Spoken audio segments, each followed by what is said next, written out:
Tá? Pois não. Presidente, obrigado, viu? Cadê o tempo? Quanto tempo precisa? Não é... Presidente, primeiro eu quero dizer, ministra, do orgulho de ter a senhora como ministra do Planejamento. Teu desempenho, eu conheço de muito tempo como estudante, como senadora, e a senhora falou que tem uma visão mais liberal, eu acho que não, eu acho que tem uma visão muito racional.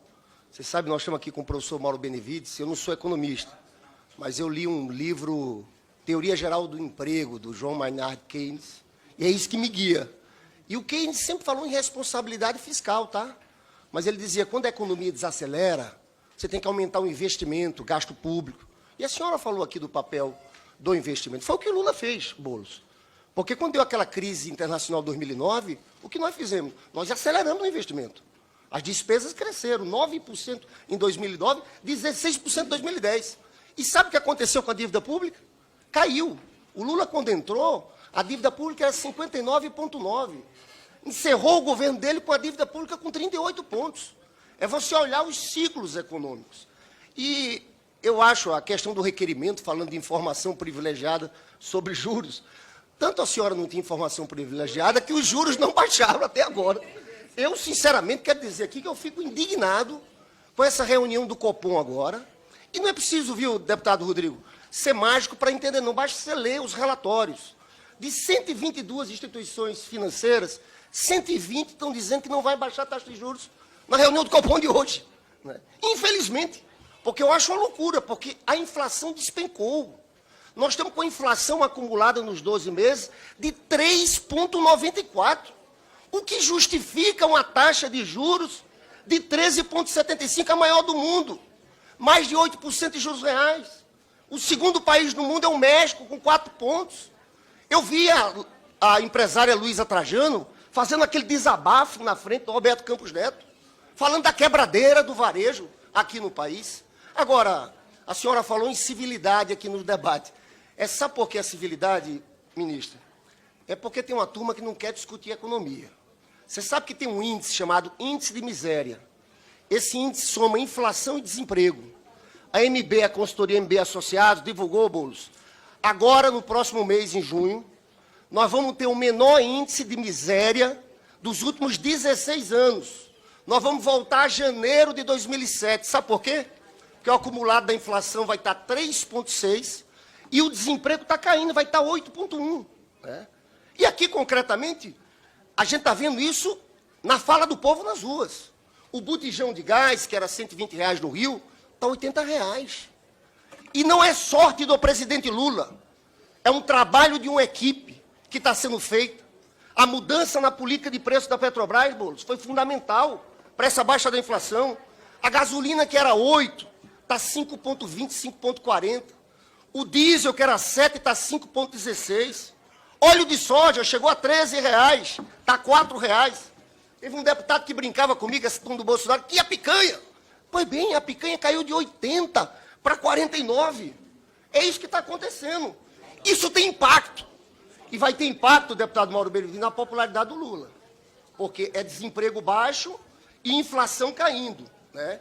Isso é uma coisa muito concreta.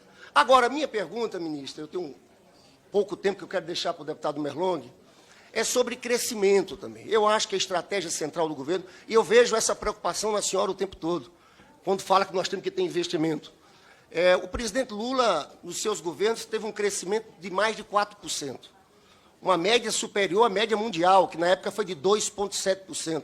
Né? Ao contrário do Bolsonaro, que cresceu 1,1%, quando o mundo cresceu 2%. Nós tivemos um crescimento acima da média mundial. E a previsão de crescimento ainda é muito baixa, em torno de 2 pontos alguma coisa, percentuais. O que fazer para a gente acelerar o crescimento econômico, sair desse cenário de estagnação, de baixo crescimento?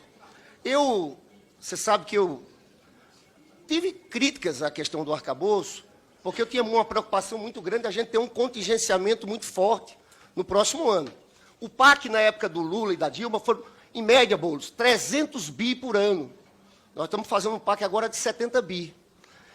Eu sei que a senhora não pode falar, nós vamos ter a discussão aqui no Congresso sobre a LDO. Professor Mauro Benevides. O mercado, através do Boletim Focus, estima o déficit primário de 0,8, aumentou. Era 0,7, aumentou para 0,8. Será que a questão do déficit primário zero, que é uma vontade nossa, mas é uma vontade difícil de ser realizada, será que não é o caso desse Congresso, dessa Câmara, discutir na LDO a redução do resultado primário, em vez de 0, para menos 0,5, com as bandas de 25? Eu fico muito preocupado em a gente ter um contingenciamento muito forte em investimentos. Então, ministro, eu encerro aqui minha fala, elogiando a atuação da senhora como ministro do Planejamento, os resultados do governo, mas eu queria discutir um pouco qual a estratégia para a gente crescer de forma mais forte. Investimentos externos, o que pode vir de fora do país para o próximo ano, para o próximo período. Muito obrigado.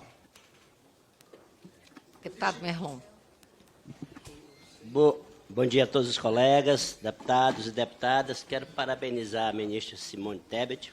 Considero, ministro, que você foi e está sendo uma importante conquista do nosso governo. Um governo que está tendo resultados importantes na área social, na área ambiental e na área econômica.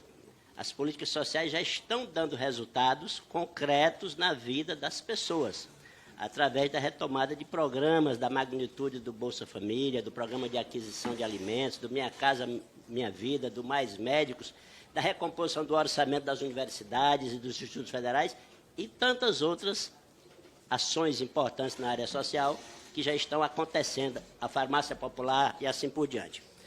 Na área econômica, o governo conseguiu, a despeito de ser a área sobre a qual se tinha mais desconfiança, já conseguiu recuperar a credibilidade dos agentes econômicos no compromisso que o governo tem em combinar responsabilidade social com responsabilidade fiscal.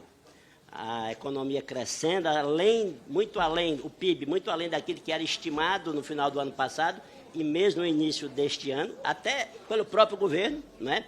Como a inflação caindo, as pesquisas mostrando uma recuperação da aprovação do governo e também do presidente Lula. Na área ambiental, a redução do desmatamento através de uma política séria que, ao invés de sucateamento dos órgãos ambientais, a sua recuperação orçamentária, técnica, também com recursos humanos. Não é? Agora, a despeito destas conquistas, desses resultados positivos nessas áreas às quais me referi, ministra, eu entendo que restam desafios importantes a serem enfrentados, especialmente pela área econômica. Aí eu destaco a manutenção dessa taxa de juros, como bem destacou o deputado Lindenberg, uma taxa de juros que consagra a extorsão como uma política do Banco Central. Parece que o compromisso é tentar diminuir a capacidade de recuperação da economia brasileira. Parece que o compromisso é este, porque nada explica, nada justifica uma diferença tão grande entre a taxa básica e a taxa de inflação. O Brasil está com essa contradição. Nós somos o país das contradições e agora carregamos mais esta. Além das maiores desigualdades que nós temos no mundo em termos sociais, agora nós temos a maior diferença entre a taxa básica de juros e a taxa de inflação. Né? Então, ministra, como o governo se comportar diante de um limite tão grande? E mais a questão dos limites para investimento. A gente sabe que as despesas obrigatórias consomem a maior parte do orçamento, é um orçamento profundamente engessado, o que diminui a capacidade de recursos para as despesas discricionárias. Não é? Então, E, por último, a questão ambiental. Como é que as políticas ambientais vão ser incorporadas ao plano plurianual? Então, ministra, mais uma vez, obrigado pela sua atenção e parabéns pelo trabalho que vem fazendo à frente do Ministério. Obrigada, deputado. Passa a palavra agora ao deputado Padre João, pelo prazo de 2 minutos. 2 minutos, não era 3, presidente? Estava achando. Presidente, também saudar o presidente Paulo Guedes e ministra. Primeiro, agradecer agradecer Vossa Excelência, ministra, pela atuação, pela disposição de abraçar a campanha no segundo turno, percorrer o país junto com Lula, fez a diferença. Em Minas Gerais, nós somos eternamente gratos. E a diferença, concordo com o deputado Lindbergh, quando fala assim, acho que está mais à esquerda do que para a direita, porque Vossa Excelência, quanto mulher e mãe, tem essa sensibilidade da importância do Estado na vida das pessoas. Essa presença do Estado com políticas para garantir dignidade para o ser humano. Esse cuidado com o ser humano, acho que é algo que mais deve ser e deveria ser para todo agente público, o mais sagrado. A verdadeira economia que garante dignidade. Não é o que garante lá o PIB. A verdadeira economia que cuida do ser humano. E, nesse sentido, é cuidar da criança ou idoso, aqui o Merlon já falou a questão do meio ambiente. Então, é esse zelo, esse cuidado, e que Vossa Excelência dialoga com todas as outras pastas. Por isso que acho que é muito importante ainda como estruturar o Estado. E essa estruturação do Estado no que foi sucateado. Por isso que os concursos públicos, nas mais diversas áreas, inclusive da Previdência, inclusive do INSS, é muito importante para cuidar das pessoas. Mas esse outro cuidado, ministro, como que a senhora pensa e que a senhora trouxe aqui nesse planejamento de médio e longo prazo? Porque nós temos determinados setores que oneram o Estado. Por isso que talvez seria o IPEA, a ferramenta estratégica para garantir um planejamento a médio e longo prazo, com esses setores que oneram o Ministério da Saúde. Nós temos setores, por exemplo, os ultraprocessados. Como que isso poderia impactar esta pasta, contribuir mais com a Fazenda, para ter, de fato, a taxação diferenciada? Quem onera o Estado com doenças? Tem estudos, grandes universidades, com nexo de determinados setores, e esses setores, às vezes, têm isenção. Estão sendo privilegiados, de um lado, e ainda onera gerando doenças. Então, como que, através do IPEA, mesmo através do IBGE em algumas áreas, possam contribuir mais para a gente também ter uma reforma, de fato, mais justa, né? E nesse planejamento mais a médio e longo prazo. Mas o que eu tenho é só agradecer, sobretudo, a retomada das políticas e dos programas, que a curto prazo corresponde. As pessoas e as pesquisas já mostram isso, mas a médio e longo prazo acho que temos que ter algo mais estruturante. Eu só encerro em relação também a esse planejamento para a retomada da industrialização, sobretudo com os produtos do agronegócio e das atividades minerárias, que têm isenção para exportação, como retomar a industrialização, gerar emprego e renda e dignidade aqui. Muito obrigado. Obrigado, presidente, pela tolerância.